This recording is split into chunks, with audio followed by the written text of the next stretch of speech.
नमस्कार। आज एक थोड़ी परेशान करने वाली खबर पर बात करनी है।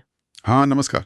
कौन सी खबर? ये हैदराबाद की एक जानी मानी महिला यूनिवर्सिटी है ना, वीरनारी चक्की इलम्मा महिला विश्वविद्यालय कोटी। अच्छा हाँ, कोटी वाली यूनिवर्सिटी। क्या हुआ वहाँ? वहां से ना कुछ ऐसी खबरें आई हैं हाँ। कि कई छात्राओं के मोबाइल फोन हैक हो गए हैं। मतलब पूरे कैंपस में थोड़ी चिंता का माहौल है। ओ ये तो सीरियस बात है। हैकिंग? हाँ, और सिर्फ हैकिंग नहीं, और जो रिपोर्ट्स हैं वो ये कह रही हैं कि जो डेटा चोरी हुआ ना, उसका इस्तेमाल उन्हें धमकाने और ब्लैकमेल करने के लिए भी किया जा रहा था। ब्लैकमेल छात्राओं को? ये तो बहुत ही खराब बात है। बिल्कुल। तो आज हम सोच रहे थे कि जो भी हमारे पास जानकारी है उसके आधार पर इस पूरे मामले को थोड़ा गहराई से समझें कि असल में हुआ क्या, कैसे हुआ ये सब। हाँ मतलब ये जानना जरूरी है कि ये हैकर्स अंदर कैसे घुसे। वो फिशिंग लिंक्स थे या कोई ऐप वगैरह का चक्कर था? वही और अधिकारी अब क्या कदम उठा रहे हैं इस पर भी बात करेंगे। चलिए तो शुरू करते हैं फिर, है ना? हाँ बिल्कुल। तो जो खबरें हैं उनके हिसाब से यूनिवर्सिटी की कई लड़कियों ने ये नोटिस किया कि उनके फोन मतलब अजीब तरह से बिहेव कर रहे थे, जैसे कोई और कंट्रोल कर रहा हो। अनऑथराइज्ड एक्सेस जिसे कहते हैं, बिना इजाजत के। हाँ बिल्कुल। और जो बात इसे और गंभीर बनाती है वो ये कि ये एक विमेन यूनिवर्सिटी में हुआ। ऐसा लग रहा है जैसे जानबूझकर इन्हीं को निशाना बनाया गया हो। ये पैटर्न तो चिंताजनक है।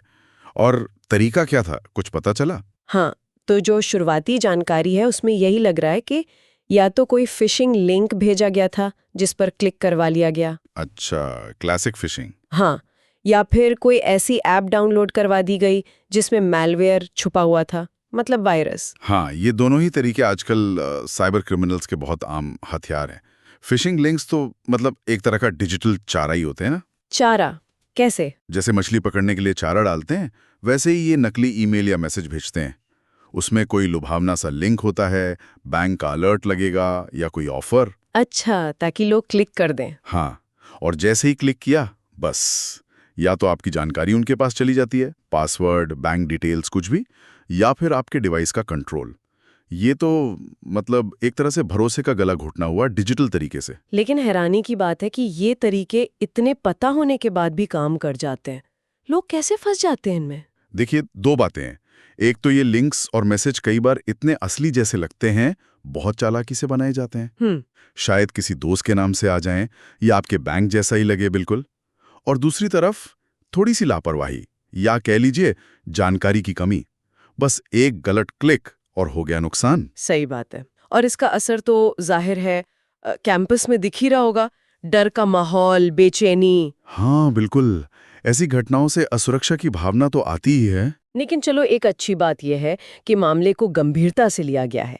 हैदराबाद की जो साइबर क्राइम पुलिस है वो पूरी तरह से जांच में जुट गई है। अच्छा, पुलिस इन्वॉल्व हो गई है, ये जरूरी था। हाँ, वो लोग छात्राओं के फोन चेक कर रहे हैं, बारीकी से डिजिटल ट्रेल्स ढूंढ रहे हैं कि वो लिंक कहाँ से आया, वो ऐप कौन सी थी, उसकी जड़ तक पहुंचने की कोशिश कर रहे हैं। फॉरेंसिक जांच जिसे कहते हैं, ये टाइम लेता है पर जरूरी है। और देखिए, ये सिर्फ इस एक यूनिवर्सिटी की कहानी नहीं है ना? मतलब अगर हम इसे थोड़ा बड़े परिप्रेक्ष्य में देखें तो हैदराबाद जैसे बड़े शहरों में और खासकर एजुकेशनल इंस्टीट्यूट्स में, कॉलेजों में, यूनिवर्सिटीज में, हाँ, वहाँ इस तरह के साइबर अपराध बढ़ रहे हैं क्योंकि वहाँ युवा होते हैं, स्मार्टफोन का इस्तेमाल बहुत ज्यादा होता है, तो वो हैकर्स के लिए एक तरह से सॉफ्ट टारगेट बन जाते हैं। सही कह रहे हैं, जहाँ ज्यादा डिवाइस वहाँ ज्यादा रिस्क। बिल्कुल। तो ये घटना एक तरह की वार्निंग बेल है। हमें कितना सावधान रहने की जरूरत है फिशिंग से, मैलवेयर से, ऑनलाइन सेफ्टी को लेकर। ये अब सिर्फ टेक्नोलॉजी का मसला नहीं रहा, ये हमारी पर्सनल सेफ्टी का सवाल बन गया है। तो कुल मिलाकर मामला ये है कि एक महिला यूनिवर्सिटी में छात्राओं को टारगेट करके हैकिंग की गई। तरीका वही पुराना, फिशिंग लिंक या मिलिशियस ऐप। हाँ, पुलिस जांच कर रही है, लेकिन ये घटना बड़े साइबर क्राइम ट्रेंड का हिस्सा है और डिजिटल सुरक्षा की अहमियत को फिर से सामने लाती है। बिल्कुल सही।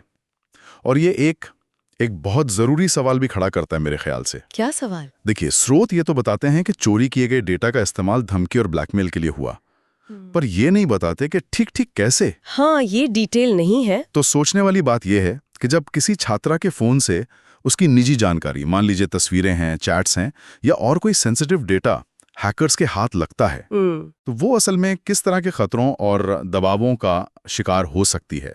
मतलब ऐसी स्थिति में कौन सी जानकारी सबसे ज्यादा नुकसान पहुंचा सकती है और क्यों? ये वो सवाल है जिस पर शायद हम सबको सोचने की जरूरत है।